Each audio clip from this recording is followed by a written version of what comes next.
اعوذ باللہ من الشیطان الرجیم، بسم اللہ الرحمن الرحیم۔ ناظرین و سامعین، السلام علیکم۔ امید ہے آپ خیریت سے ہوں گے اور ہماری ویڈیوز سے استفادہ بھی کر رہے ہوں گے۔ ناظرین معظم، چند دن پہلے ہم نے آپ کی خدمت میں ایک ویڈیو پیش کی تھی جس میں یہ بتایا تھا کہ ایران میں انقلاب اسلامی ایران کی سالگرہ کے موقع پر مختلف شہروں میں بال دیوتا اور اوبیلسک مینار کے نمونے بنا کر انہیں نظر آتش کیا گیا ہے۔ ہم نے اپنی اس ویڈیو میں آپ کو بال دیوتا کے متعلق معلومات فراہم کی تھیں۔ ہمارے بہت سے ناظرین نے ہم سے یہ فرمائش کی کہ ایران میں بال دیوتا کے ساتھ جس شیطانی مینار یا ستون کی شبیہ بنا کر آگ لگائی گئی ہے اس کے بارے میں بھی پس منظر اور تاریخ سے آگاہ کیا جائے۔ لہٰذا ہماری آج کی یہ ویڈیو اس شیطانی مینار، اس کی تاریخ اور یہودیوں اور عیسائیوں کے کچھ مخصوص گروہوں کے لیے اس کی اہمیت پر معلومات آپ کی خدمت میں پیش کرے گی۔ تو آئیے چلتے ہیں اور دیکھتے ہیں۔ ناظرین، لکڑی کے جن چوکور اور مخروطی سروں والے لمبے میناروں کے نمونے ایران میں بال دیوتا کے ساتھ نظر آتش کیے گئے انہیں اوبیلسک مینار کہا جاتا ہے۔ اوبیلسک، اہرام اور فرعون، یہ تینوں چیزیں قدیم مصر کے مذہبی اور سیاسی نظام سے بہت گہرا تعلق رکھتی ہیں۔ قدیم مصر میں فرعون کو صرف بادشاہ نہیں بلکہ زمین پر خدا یا اس کا نمائندہ مانا جاتا تھا۔ قدیم مصری مذہبی نظریات کے مطابق فرعون ایک ایسا انسان تھا جو بیک وقت حکمران بھی ہو اور خدائی اختیارات کا دعوے دار بھی۔ ناظرین، قرآن مجید میں سورہ النازعات کی آیات نمبر 23 اور 24 میں فرعون کے اس دعوے کو یوں بیان کیا گیا ہے: اس نے لوگوں کو جمع کیا اور پکار کر کہا، میں ہی تمہارا سب سے بڑا رب ہوں۔ مصری تاریخ کا مطالعہ کیا جائے تو معلوم ہوتا ہے کہ فراعین مصر یہ عقیدہ رکھتے تھے کہ وہ مر کر ختم نہیں ہوں گے، وہ دوبارہ زندہ ہوں گے اور مرنے کے بعد بھی حکومت کریں گے۔ اوبیلسک مینار اور اہرام اسی عقیدے کے اظہار کی بنیاد پر بنائے گئے۔ اہرام دراصل فراعین مصر کی قبریں ہیں جن میں ان کی لاشوں کو حنوط کر کے ان کے ساتھ سونا، ہیرے جواہرات، کھانے پینے کی اشیاء، روزمرہ کے استعمال کا سامان اور یہاں تک کہ فراعین کے جسموں کے اندرونی اعضاء مثلاً دل، پھیپھڑے، گردے، جگر وغیرہ بھی مختلف کیمیکلز اور شہد وغیرہ میں محفوظ کیے جاتے، کیونکہ وہ یہ سمجھتے تھے کہ فرعون دوبارہ زندہ ہوگا اور اسے یہ سب کچھ چاہیے ہوگا۔ اہرام کی تکونی شکل کو سورج کی کرنوں جیسا سمجھا جاتا تھا۔ ان کا خیال تھا کہ سورج کی کرنوں پر روح آسمان کی طرف جاتی ہے۔ اسی طرح قدیم مصر میں سورج دیوتا کی پرستش بھی کی جاتی تھی اور اس پرستش کے لیے مخصوص مندر بھی تعمیر کیے جاتے تھے۔ اوبیلسک ایک لمبا، سیدھا، نوکدار مینار نما پتھر ہوتا تھا جسے عموماً سورج کے مندروں کے سامنے لگایا جاتا تھا۔ اس سے سورج کی طاقت، مردانہ قوت اور خدائی طاقت کی زمین پر موجودگی کا اظہار کیا جاتا تھا۔ مصری عقیدے میں اوبیلسک سورج دیوتا را کی علامت تھا۔ یہ مینار ظاہر کرتا تھا کہ سورج کی طاقت فرعون کے ساتھ ہے یا اس کے اختیار میں ہے۔ اہرام، اوبیلسک اور فراعین کی حنوط شدہ لاشوں کا مشترکہ پیغام یہ تھا کہ فرعون خدا کا وہ نمائندہ ہے جو مرنے کے بعد ان اہراموں میں دوبارہ زندگی کی تیاری کرے گا، اور اوبیلسک یعنی سورج اور خدائی طاقت اس کے ساتھ ہوگی۔ یہ تینوں چیزیں فرعون کی ہمیشہ کی حکمرانی دکھانے کی علامت تھیں۔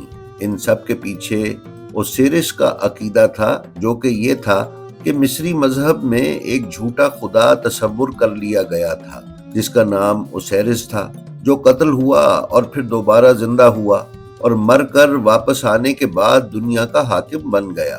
مصر کے فراعین خود کو اوسیرس کا جانشین سمجھتے تھے، اسی لیے مرنے کے بعد دوبارہ زندگی پر یقین رکھتے تھے۔